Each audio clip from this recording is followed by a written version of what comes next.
Obi-Wan Kenobi episode 3. This is probably the best episode that we've had out of the 3 so far, and most of that, well, part of that, is because Vader makes his appearance in all his glory.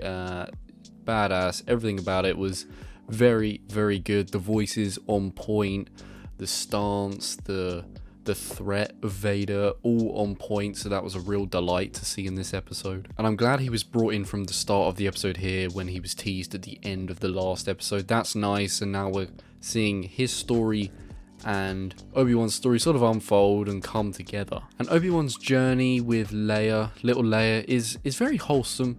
It's very cute. I do like the relationship that they're forming with each other, even though I was sort of unsure and skeptical about her inclusion initially, and I'm still a little bit, but I do like their relationship. And I do like some of their moments in this episode together, you know, like when they're on the back of that, I don't know what you call it, a trailer, I guess, in the Star Wars universe, and the stormtroopers are on board and there's a bit of tension there. It's a good thing they didn't have a picture of Obi-Wan, because there would have been some trouble there, but of course it does eventually lead to trouble. That was an interesting segment, but even so, with this episode, and I've kind of felt it about the prior 2 episodes as well, there are segments where it's not overly interesting, it's not that exciting, and I think that's a bit of a pity because we're already halfway through the series, and it feels like half the time not much is that interesting, not that fascinating. It's still fine, but there's not been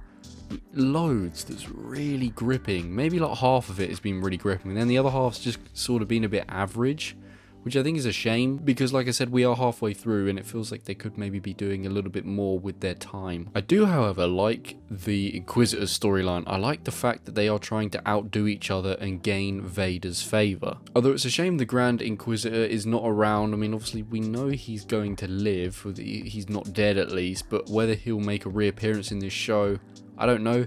I hope he does, because I think it'd be a shame for him not to come back and not use more of him, because I think he was the most intriguing out of all the Inquisitors. But I think it'd be cool if he came back and exposed Reva to Vader, and then there'd be some more tension between the Inquisitors there. I think that'd be cool, like if the Inquisitors started fighting each other as well as Obi-Wan.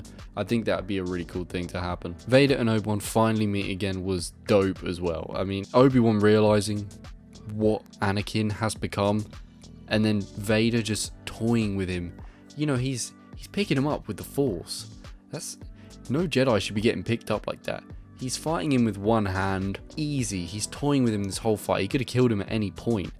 Burning him as well, like he was burned on Mustafar. Savage, ruthless. Very cool though. Very, very badass from Vader. He was fucking evil in this episode. He snapped some guy's neck with the Force, whilst also choking out that guy's father at the same time. Incredible. But yeah, this interaction between Vader and Obi-Wan, it feels very necessary. It really does, because when it comes to A New Hope, Obi-Wan has no hope for Vader. He has no belief that Anakin is there anymore. So what this is doing is hammering home the fact that Anakin is a lost cause, or Vader is a lost cause. You know, that there is really no hope for Vader / Anakin. That's what it's hammering home for Obi-Wan. Maybe partly now, you know, at the moment in this series, he still feels like maybe there's a chance that he could get through to him and talk to him, even though they haven't really had that sort of dialogue yet. But maybe there is still a sense in Obi-Wan that he's almost in disbelief that this is Anakin Skywalker. But yeah, when it comes to A New Hope, you see that Obi-Wan just has no faith in Vader. He knows he's done, he's gone, he's over. There's no saving him. Until, of course, Luke comes along. It feels quite surreal seeing these two fight each other again on screen, these two characters once again, especially the fact that it is Ewan McGregor and Hayden Christensen in the Vader suit. That's so cool. It's almost like I'm forgetting that Hayden is in that suit. I'm just thinking Vader. Like, whenever you see Vader, you do not think of the actor in there. You just think Darth fucking Vader. You know, even though, like, what, 3-4 people have probably played him now, but so awesome that Hayden is the one in that suit. I'll be honest, part of me was kind of hoping that the Leia storyline would be put to the side so that we could focus on Obi-Wan. Vader and the Inquisitors, but now that Reva has her, it seems like it may be quite a pivotal plot line, you know, for the remainder of the show, all the way up until episode 6. It seems like that's what they're going for here. It wasn't just a one-time thing or like a 2-episode thing, which is what I initially thought it was going to be.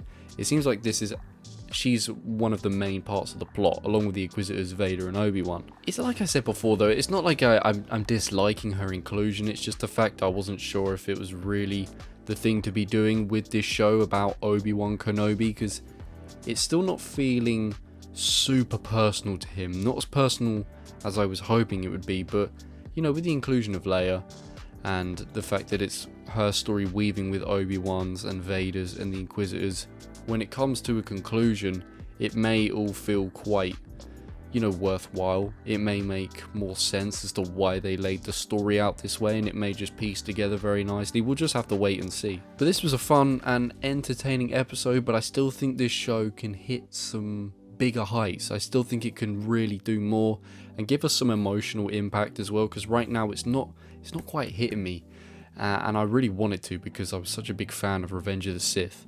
So I'm hoping it can really take it to dramatic heights, you know, play some of the original music and, you know, get some real drama and just emotions flowing here. But yeah, a good episode, and I would give today's episode an 8 out of 10. Thank you very much for watching. If you've seen it, please let me know what you think about it, and I will see you in the next video. Bye bye.